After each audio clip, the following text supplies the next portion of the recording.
కనబడని దృశ్యాలు. చందమామ కథ. కావేరీ తీరాన నారాయణ సన్యాసి అనే ముని, ఆయాచకుడు అనే శిష్యుడు ఉండేవారు. వాళ్ళు ఒకసారి రామేశ్వర యాత్రకు బయలుదేరారు.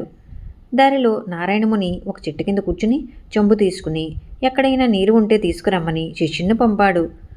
ఆయాచకుడు నీరు కోసం వెతుకుతూ పోతూ ఉండగా ఒక చెట్టు నీడిన ఒక మనిషి కూర్చుని తాను తెచ్చుకున్న ఆహారం మూట విప్పుతూ కనిపించాడు. అతన్ని అడిగితే నీరు దొరకవచ్చు, లేదా నీరుండే చోటు తెలియవచ్చు అనుకుని ఆయాచకుడు అతనికేసి నడిచాడు.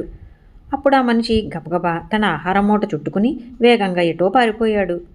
తాను తెచ్చుకున్న ఆహారాన్ని మరొకటితో పంచుకోవలసి వస్తుందని భయపడి ఆ మనిషి పారిపోయి ఉంటాడని ఆయాచకుడు గ్రహించాడు. ఆ మనిషి పోయే గడబిడిలో తన నీళ్ల చెంబు తన్నేసి నీరంతా నేలపాలు చేశాడు. ఆయాచకుడు ఆ మనిషి ప్రవర్తనకు నవ్వుకుని పోయి నీరున్న చోటు కనుక్కుని నీరు తీసుకుని వెనుతిరిగాడు.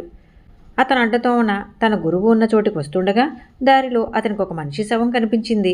దాని ప్రక్కనే పడి ఉన్న ఆహారాన్ని కాకులు తింటున్నాయి. ఆ మనిషి ఆయాచకుని చూసి పారిపోయిన మనిషే. ఆహారం గొంతుకు అడ్డుపడి ఊపిరాడగా ప్రాణం వదిలాడు. అతని ప్రక్కన బొర్లాపడి ఉన్న చెంబులో నీరు లేదు. అతిథికి పెట్టకూడదనుకునేవాడికి తగిన చావే వచ్చిందనుకుని ఆయాచకుడు తన గురువుని చేరుకుని జరిగిన సంగతి చెప్పాడు. అతని శవాన్ని అలా వదిలేయకూడదు, చేయవలసింది చేద్దాం పదా అంటూ నారాయణ సన్యాసి తన శిష్యుడితో సహా శవం ఉన్న చోటికి వచ్చాడు. గురువు ఆజ్ఞ ప్రకారం ఆయాచకుడు ఎండుకట్టెలు నిప్పు తెచ్చాడు. శవం దహనమయ్యేటప్పుడు నారాయణ సన్యాసి ఆకాశంలోకి లేచే పొగను చూస్తూ మంచి గతికి పోయాడు, స్వర్గం చేరాడు, అనాదిగా చచ్చినా నా ఉద్దేశం నెరవేరింది అన్నాడు తనకేదో కనిపించినట్టు. ఆయాచకుడికి మటుకు ఏమీ కనబడలేదు. అతిథికి అన్నం పెట్టనొల్లని పాపికి మీరు ఉత్తరకేళి చేయడమేమిటి, అతనికి స్వర్గం లభించడమేమిటి అని ఆయాచకుడు గురువుని అడిగాడు. వాడు చేసిన పాపపుణ్యాలు చావుతో తీరాయి. తెలియకుండా పుణ్యాలు చేసి ఉండవచ్చు కదా. ఉదాహరణకు చచ్చేటప్పుడు వాడికి తెలియకుండానే వాడి ఆహారం పక్షులకు ఇతర ప్రాణులకు ముట్టింది. ఈ ఒక్క కారణంగానైనా వాడికి స్వర్గం సిద్ధించాలన్న నమ్మకంతో నేను వాడికి అంత్యక్రియలు చేశాను. నా ఉద్దేశం నెరవేరటం కళ్ళారా చూశాను అన్నాడు నారాయణ సన్యాసి. మరి నా కళ్ళకేమీ కనబడలేదే అని ఆయాచకుడు అడిగాడు. దానికి ఒక సమాచారం చెప్తాను విను అంటూ గురువు ఒక కథ చెప్పాడు. కొన్ని ఏళ్ల క్రితం కుమారభట్టు అని ఒక జ్ఞాని ఉండేవాడు. ఆయన వేద కర్మానుష్ఠానాల్లో నమ్మకం కలవాడు. ఆ రోజుల్లో బౌద్ధులు వైదిక మతానికి విరుద్ధంగా తమ మత ప్రచారాన్ని తీవ్రంగా సాగిస్తున్నారు. వాళ్ళ వాదాన్ని ఖండించాలంటే వారి మతాన్ని గురించి క్షుణ్ణంగా తెలుసుకోవాలి. అందుకని కుమారభట్టు బౌద్ధ సన్యాసి వేషం వేసుకుని ప్రయాగ్లోని ఒక బౌద్ధ విహారం చేరి ఆ మతతత్వాన్ని తెలుసుకోసాగాడు. ఇలా ఉండగా అతను తమ మతానికి బద్ధశత్రువని బౌద్ధులకు తెలిసిపోయింది. వాడిని ప్రాణాలతో వదలకూడదనుకుని వాళ్ళతన్ని 7వ అంతస్తు నుంచి కిందకి తోసేశారు. కింద పడుతూ కుమారుల భట్టు వేదాలు నిజమైతే నేను సురక్షితంగా కింద పడతాను అనుకున్నాడు. అలాగే అతను ఏ దెబ్బ తగలకుండా కింద పడ్డాడు. అయితే అతని ఒక కంట్లో రాతి పలుకు గుచ్చుకుని చాలా బాధ పెట్టింది. తాను వేదాలపై అంత నమ్మకం ఉంచి ఉండగా ఈ కన్నుకు ఇలా ఎందుకు బాధ కలిగిందో తెలియక కుమారుల భట్టు తన గురువుని అడిగాడు. నువ్వు వేదాలను పూర్తిగా నమ్మక వేదాలు నిజమైతే అంటూ సందేహం వెలుగుచ్చావు, అందుకే అలా జరిగింది. నిజమైన వేదాలు నాకు ఏ బాధ కలిగించవు అని నువ్వు అనుకున్నట్లయితే నీకు ఈ బాధ కలిగి ఉండేది కాదు అన్నాడు కుమారుల భట్టు గురువు. నారాయణ సన్యాసి ఈ కథ చెప్పి నేను చూసిన దృశ్యం నీకు ఎందుకు కనిపించలేదో ఇప్పుడు తెలిసిందా అని ఆయాచకుని అడిగాడు. ఆ పుణ్యాత్ముడి కథకు ఈ పాపాత్ముడి కథకు సంబంధం ఏమిటో నాకు ఎంత ఆలోచన అర్థం కావటం లేదు అన్నాడు శిష్యుడు. అయితే ఇంకో కథ విను, అది వింటే రెండుకి సంబంధం తెలుస్తుంది అన్నాడు నారాయణ సన్యాసి మరొక కథ చెప్తూ.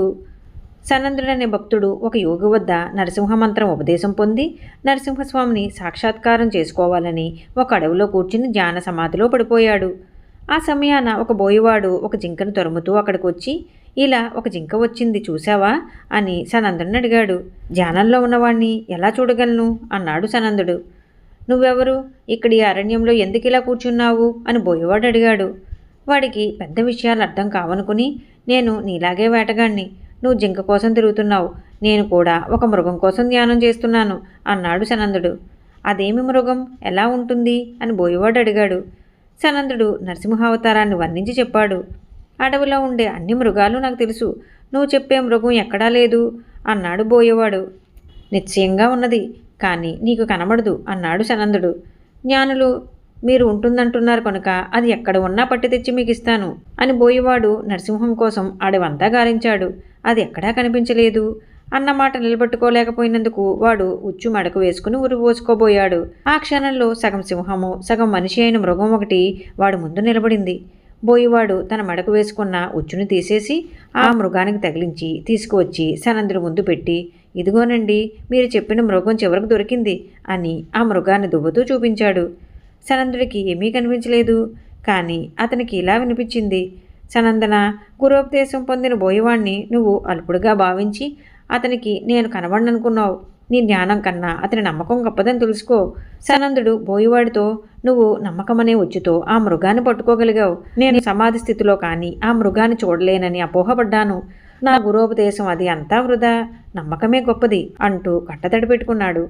ఇలా కథ ముగించి నారాయణ సన్యాసి, నాకు కనబడ్డ దృశ్యం నీకెందుకు కనబడలేదో ఇప్పుడు తెలిసిందా అని ఆయాచకుడిని అడిగాడు.